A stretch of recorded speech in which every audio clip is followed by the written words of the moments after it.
Hello. Hello. Hello. So how are you today? Fine, thanks. Okay, very good.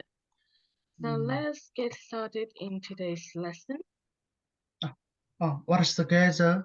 What is the weather? Can you say again? Uh, what is the weather? One more time, please. Uh, what is the weather?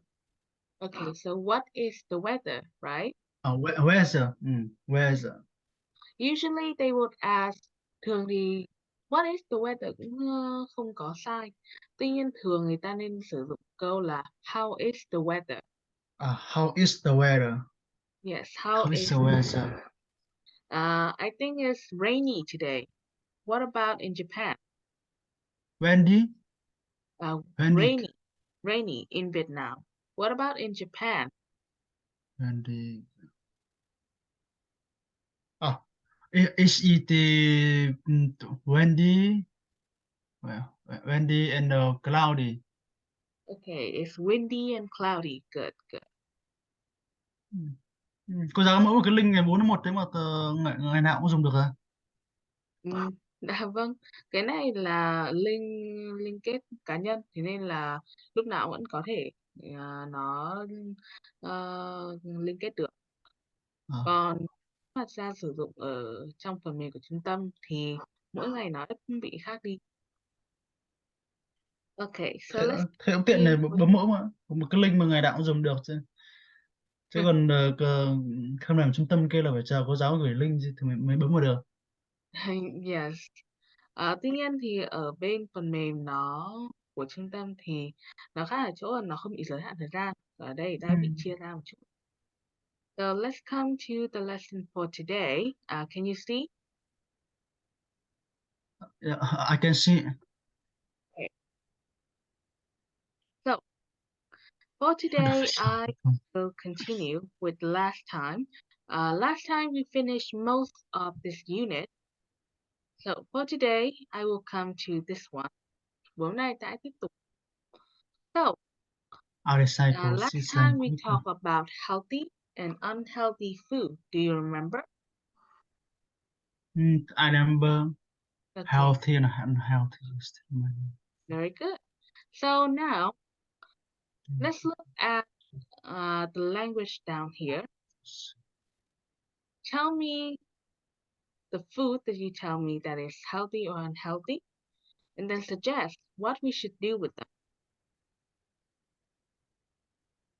So, for example, last time you tell me one unhealthy food.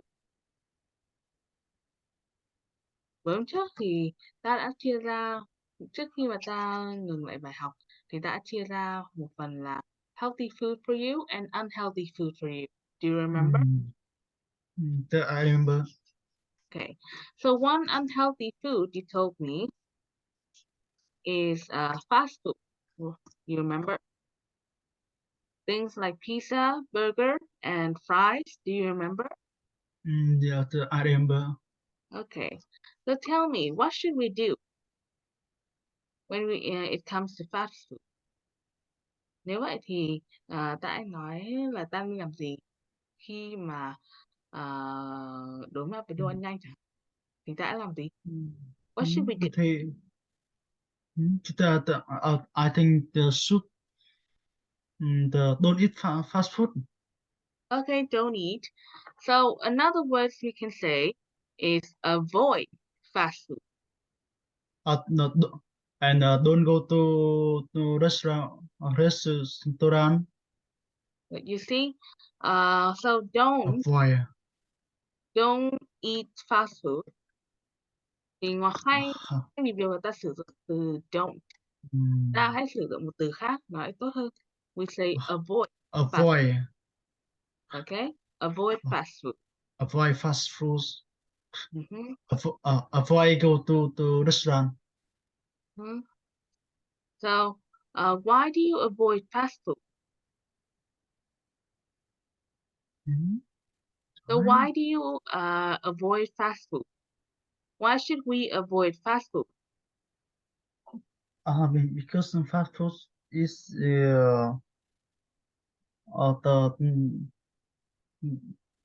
bad for me, So bad for me, bad but for bad you, for right? you, bad for us. Very good. It's bad for us. And you can say it more. Nó có thể nó không tốt cho sức khỏe của chúng ta. Vậy tại sao lại vậy? For example, you say, is it fatty? Is it salty? Oh, it's fasty Fatty, and fasty, salty, fatty, fatty. fasty, salty, and sweaty. And fatty, Uh, salty, and uh, sweaty, you mean sweet? sweat, sweat. Uh, You mean sweet or spicy? sweet, Yes, fasty, salty, sweet. sweet. Yes. Nếu mà ta đọc nhầm từ sweet thành sweat thì nó sẽ thành một từ hoàn toàn khác. Sweat means mồ hôi, but sweet Ôi, là ngọt. Yes. So remember that. Remember to not uh, practice pronunciation as well. Ngoài việc là hiểu nghĩa thì ta cũng nên là luyện tập phát âm nó chính xác. Okay? Alright. okay. So these are just some of the words that we learned before. Categories of food, basically the type of food, thì các loại đồ ăn chia ra thành từng loại. The adjective we use to describe them or describe the food. Các tính từ để ta có thể miêu tả đồ ăn. Và ngoài ra thì một số động từ. A little, some verbs you can use to talk about how to do this, like basically how to give tips about eating. Okay. So any questions? Question, Yes. Any questions? question. Dye product.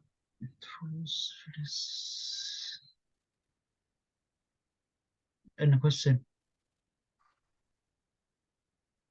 Anh question này là có câu hỏi nào không ha? Do you have any question? I don't have question. Okay. In that case, we can finish this and move on to the next one.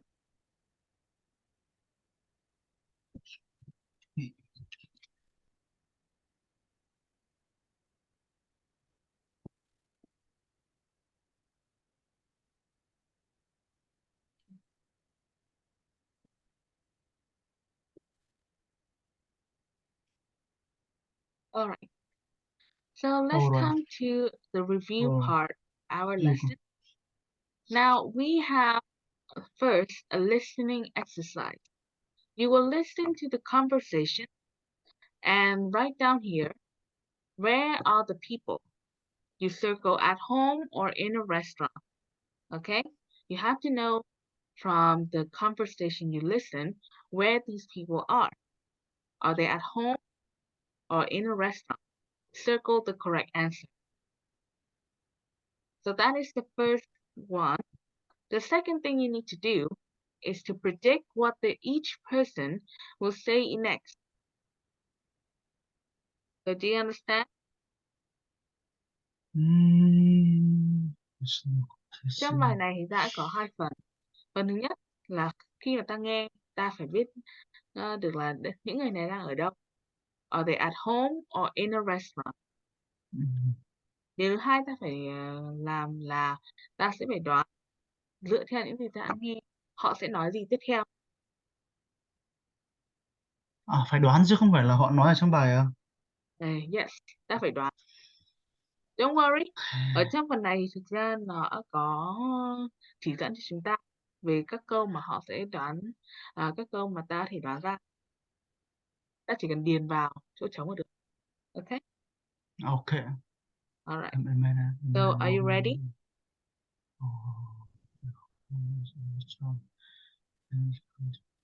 I ready.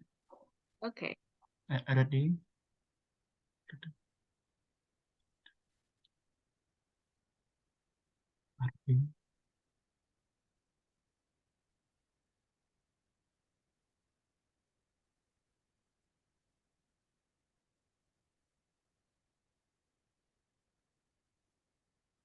Listen to the conversations. Where are the people? Circle at home or in a restaurant. Conversation 1.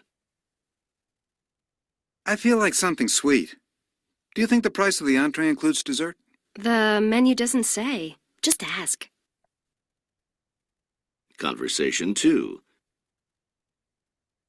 Mom, there's nothing in this fridge but veggies. Oh, Caroline, what's wrong with veggies? They're so good for you. But I feel like eating something really fatty and salty, like fries. Conversation 3. What do you feel like eating? Actually, I feel like seafood tonight. Well, there's a fried squid appetizer and grilled fish for a main course. Conversation 4. Is there anything good to eat? You bet there is. There's cheese, eggs, butter, and some really nice lettuce. Now listen again and predict what each person will say next. Complete the statements. Conversation 1. I feel like something sweet. Do you think the price of the entree includes dessert? The menu doesn't say. Just ask. Conversation 2. Mom, there's nothing in this fridge but veggies. Oh, Caroline, what's wrong with veggies? They're so good for you. But I feel like eating something really fatty and salty, like fries. Conversation 3. What do you feel like eating? Actually, I feel like seafood tonight. Well, there's a fried squid appetizer and grilled fish for a main course. Conversation 4. Is there anything good to eat? You bet there is. There's cheese, eggs, butter, and some really nice lettuce.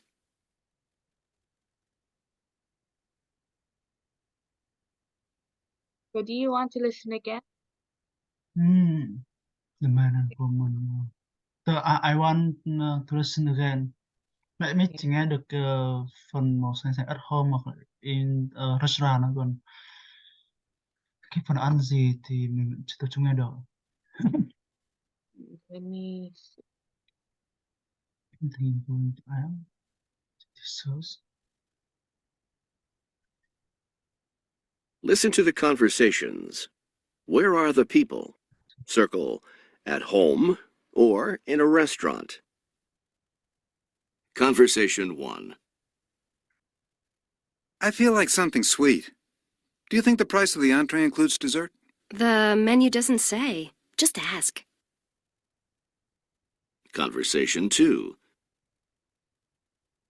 Mom, there's nothing in this fridge but veggies. Oh, Caroline, what's wrong with veggies? They're so good for you. But I feel like eating something really fatty and salty, like fries. Conversation 3. What do you feel like eating? Actually, I feel like seafood tonight. Well, there's a fried squid appetizer and grilled fish for a main course. Conversation 4. Is there anything good to eat? You bet there is. There's cheese, eggs, butter, and some really nice lettuce. Now listen again and predict what each person will say next. Complete the statements. Conversation 1. I feel like something sweet. Do you think the price of the entree includes dessert? The menu doesn't say. Just ask. Conversation 2. Mom, there's nothing in this fridge but veggies. Oh, Caroline, what's wrong with veggies? They're so good for you. But I feel like eating something really fatty and salty, like fries. Conversation 3. What do you feel like eating? Actually, I feel like seafood tonight. Well, there's a fried squid appetizer and grilled fish for a main course. Conversation 4. Is there anything good to eat? You bet there is. There's cheese, eggs, butter, and some really nice lettuce. Okay. So, do you need to listen one more time? Này nghe khó thế mà. Hay là cô giáo dạy em cách memo đi. Làm What sao do you để need? mà từ mày bỏ đi Uh, kiểu làm sao để ghi chép được cái lời thoại của người ta để bắt được từ khóa. well, ở trong phần này thì cái đầu tiên là ta phải chú ý ngữ cảnh.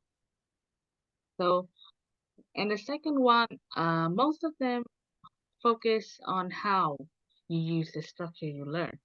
Nhưng mà phần thứ hai thực ra cái cách mà ta cần chú ý là cách mà ta sử dụng các cấu trúc. Ta có quen thuộc với cấu trúc hay không và cách mà ta bổ sung nó với những gì mình đã học. Thế nên nghe một phần nhưng mà chủ yếu cái này là cách mình sáng tạo. So, do you need to listen one more time? Cái thứ một thì mình chọn là in a restaurant. Okay, in a restaurant. Restaurant. So what is he going to ask? What is I he think what is he going to ask? He deserves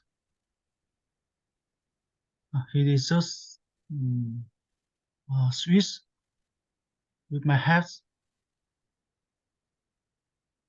So does dessert? Does the deserves the Swiss You mean is this a one? Swiss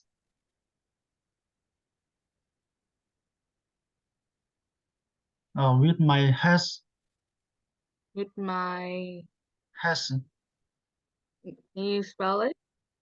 with Can my you has This one? has Can you spell it for me? S S. okay. Okay. All right. What about number 2? Have you finished? Caroline and her mom are at home. Okay, so Caroline and her mom are Caroline and her mom are at home. Her mom Caroline. is Caroline.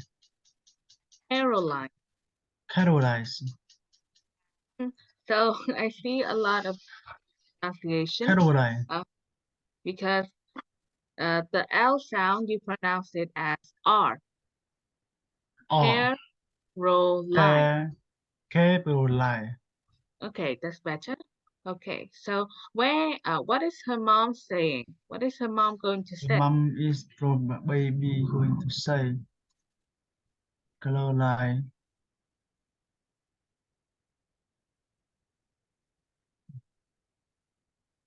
Caroline, the bed for you already the salty fry.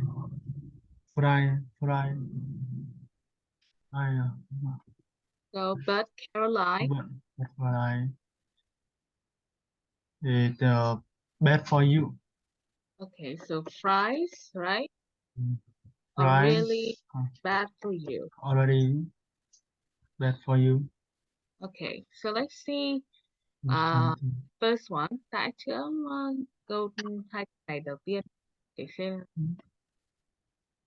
So let's look at 2. Number 1, the man and woman are in a restaurant. Correct. They all are in a restaurant because they are ordering something. Họ đang gọi món, mà muốn gọi món thì ta phải đi tới nhà hàng, right? Right. So If you like. next we will predict what he's going to say. In here he said this.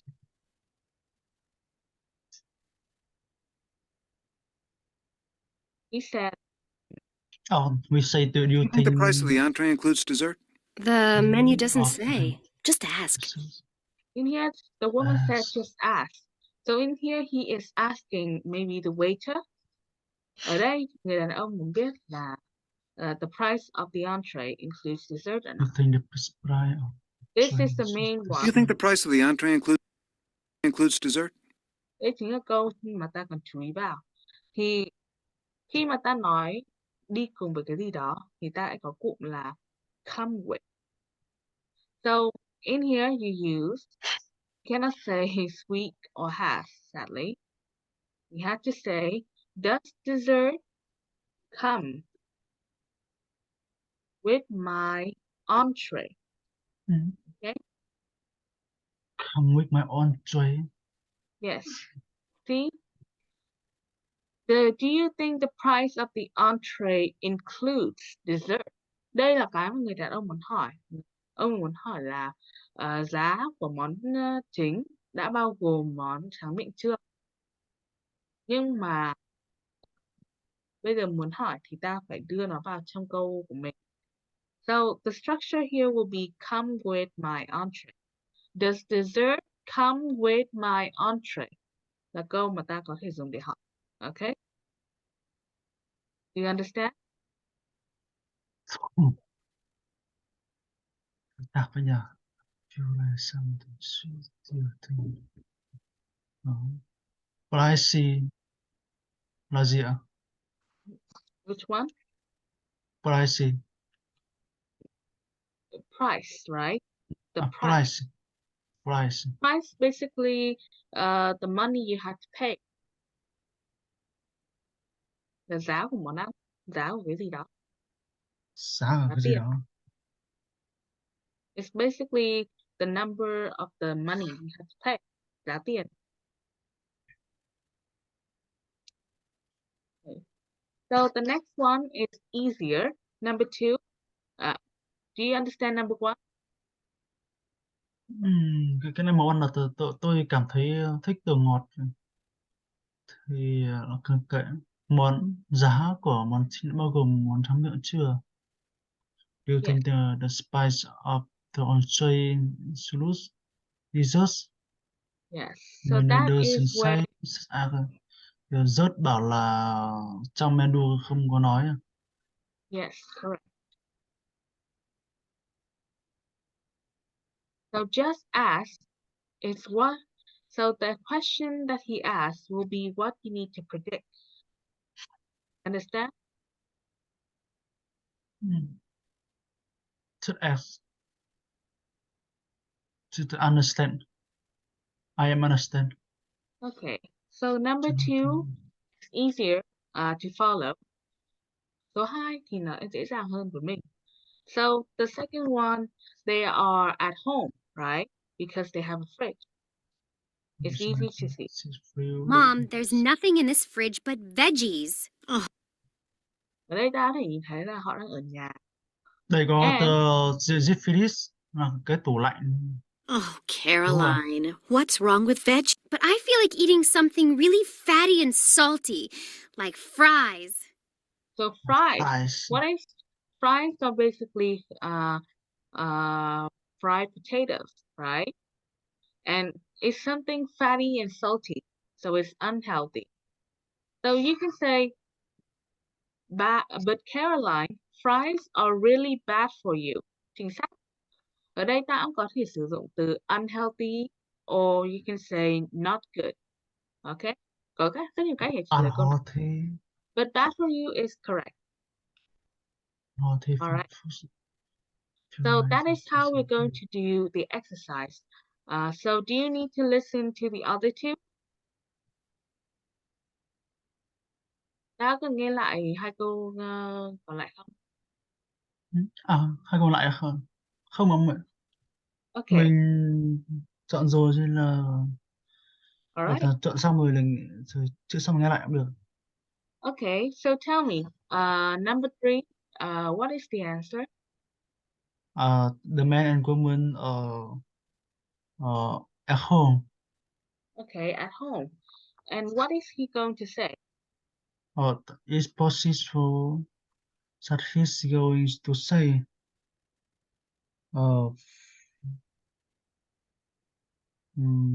Fry after South Korea.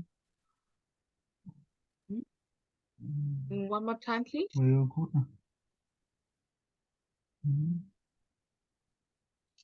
Can you say again? Fry. So, fry. This one.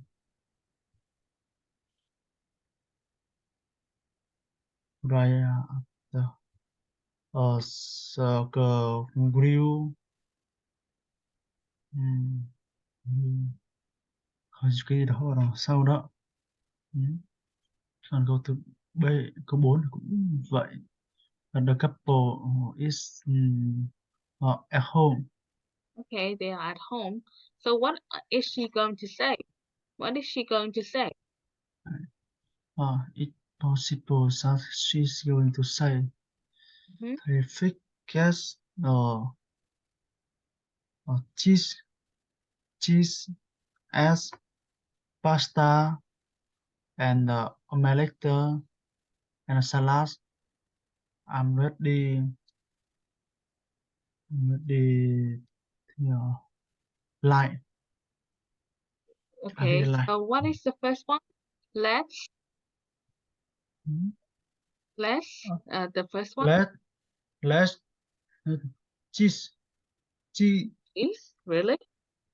cheese egg Okay, and I'm as really, pasta. I'm ready.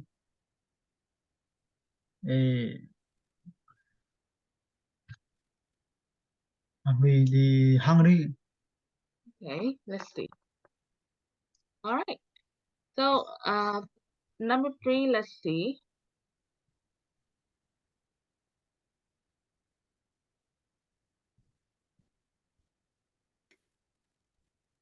All right. So Conversa- in here, Well, there's a fried. Actually, I feel like seafood tonight. You feel like eating. well, in here they are ordering again, tonight. so they cannot be at home. Well, there's a fried Oh. squid appetizer and grilled fish for a main course. So they cannot be they cannot be at home, but they have to be in a restaurant to order. Họ đang gọi món. Why in the restaurant? Well, for starter, they are ordering food. Họ đang gọi món. Nếu mà ta muốn gọi món thì ta phải ở nhà hàng. They are talking about appetizer and main course. Đây là những từ mà ta sử dụng. As a main course. Ở nhà hàng. And the next main one, course. they say, Well, there's a fried squid appetizer and grilled fish for a main course. so in here they say, there's a fried squid appetizer and grilled fish for main course. So this one, because they are ordering, họ đang gọi món nên ta sẽ phải sử dụng cấu trúc để có thể nói ra được việc là họ sẽ gọi món gì. So they will say, I'll have the grilled fish. Okay. They said fried squid appetizer and grilled fish for main course. I'll have the grilled fish. Do you understand? Because này cái bài phức tạp thế nhỉ? Như kiểu là trong một câu, trong bài nghe thì mình nghĩ ra một câu có ý nghĩa tương tự. Ta phải, với bài này thì ta phải chú ý là nghe để biết được ngữ cảnh nó là gì. Ngoài ra ta cũng phải kết hợp với những cấu trúc mình đã học lúc trước. Nó không chỉ là nghe không, nếu mà nghe không thì dễ quá. So do you understand? Mà nghe là tìm ý trong bài rồi thì có phải dễ không? No. Nếu mà vậy thì quá dễ, ta phải động não và ta phải suy nghĩ một chút. Với bài này thì chú ý là ta hãy sử dụng các cấu trúc từ trước. Cách để gọi món như thế nào? Cách mà ta nói là cái gì đi ha, nói với các món ăn kèm. Cách mà ta miêu tả về món ăn. Đây là những cái mình đã học lúc trước. Và với đặc biệt ở đây là phần bài review. Đây là bài ôn tập lại. Thế nên ta cần phải nhớ được những cái này. So do you understand that? I understand. All right. Or have the So, grilled fish. yes. So, the next one, number 4, let's see. All right. This one is at home. They are talking about food in the fridge, for example. So, no main course or entree here. At home is correct. Let the And cheese, eggs, butter, and read the nine lectures. so, this is not correct, sadly. The second one is good. Phần 2 thì chính xác nhưng phần đầu của mình đã bị nhầm. So, here we have the ingredients. Ở đây là các nguyên liệu thôi. Cheese là một nguyên liệu, ta không thể nào sử dụng nó cho một động từ được. Sau let's ta phải sử dụng một động từ. You understand? So with Từ the ingredients here, they can make an omelette. omelette là cái gì? Oh, I thought you know. Do you have omurice in Japan?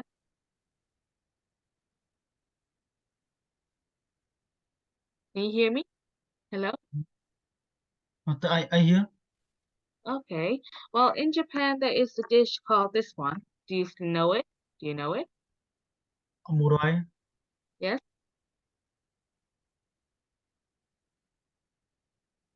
Omurai là cái gì vậy? Oh, Chỉ có you rai don't là know? gạo chứ. No. I don't know.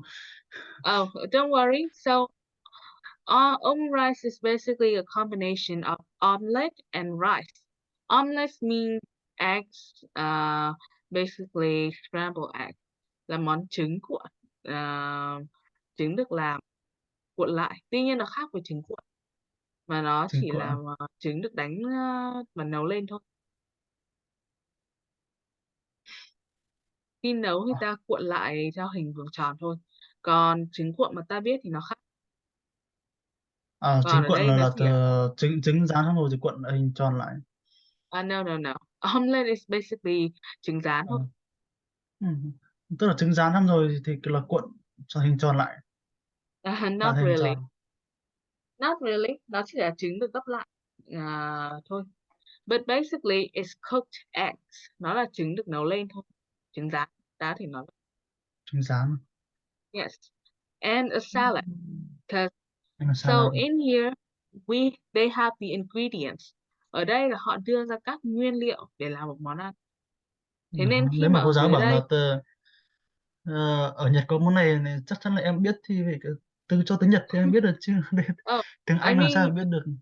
you really? Because in Japan they also say it like that. Bởi vì ở trong Nhật thì người ta cũng thể gọi nó như vậy. Tên nó cũng là như vậy trong Nhật. I thought you know. Omelette. No. Omelette. Remember we had to say omelette, not omelette. Okay? Omelette. Of course, let's make an omelette and a salad. Ở trên có nguyên liệu thì ở dưới họ sẽ nói về cách làm món ăn. Okay? So, and of course, this one is good though. I'm really hungry. Is correct. So that is the end for this listening exercise. Do you have any questions? Anywhere you don't understand? Then you acute non. Hello?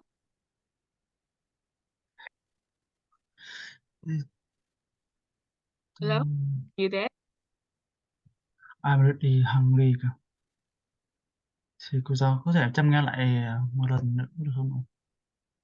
Oh, okay. You want to listen again? All right. So, any question? No question? I know question. Okay. In that case, I will let you listen one more time. Vậy ta nghe lại một lần nữa. Circle at home or in a restaurant. Conversation 1. I feel like something sweet. Do you think the price of the entree includes dessert? The menu doesn't say. Just ask. Conversation 2. Mom, there's nothing in this fridge but veggies. Oh, Caroline, what's wrong with veggies? They're so good for you. But I feel like eating something really fatty and salty, like fries. Like fry. Conversation 3. What do you feel like eating? Actually, I feel like seafood tonight. Well, there's a fried squid appetizer and grilled fish for a main course. Conversation 4. Is there anything good to eat? You bet there is. There's cheese, eggs, butter, and some really nice lettuce. Now listen again and predict what each person will say next. Complete the statements. Conversation 1. I feel like something sweet. Do you think the price of the entree includes dessert? The menu doesn't say. Just ask. Conversation 2. Mom, there's nothing in this fridge but veggies. Oh, Caroline, what's wrong with veggies? They're so good for you. But I feel like eating something really fatty and salty, like fries. Conversation 3. What do you feel like eating? Actually, I feel like seafood tonight. Well, there's a fried squid appetizer and grilled fish for a main course. Conversation 4. Is there anything good to eat? You bet there is. There's cheese, eggs, butter, and some really nice lettuce. Okay. So that is the end of our conversation. Any question? Any question? No question. Okay. So let's move on to the next exercise. So the next one is a writing one. Now, I want you to write examples of foods for each category based on what we have learned. So can you tell me the food that you know in each category? Spicy food, salty food, sweet food, fatty food.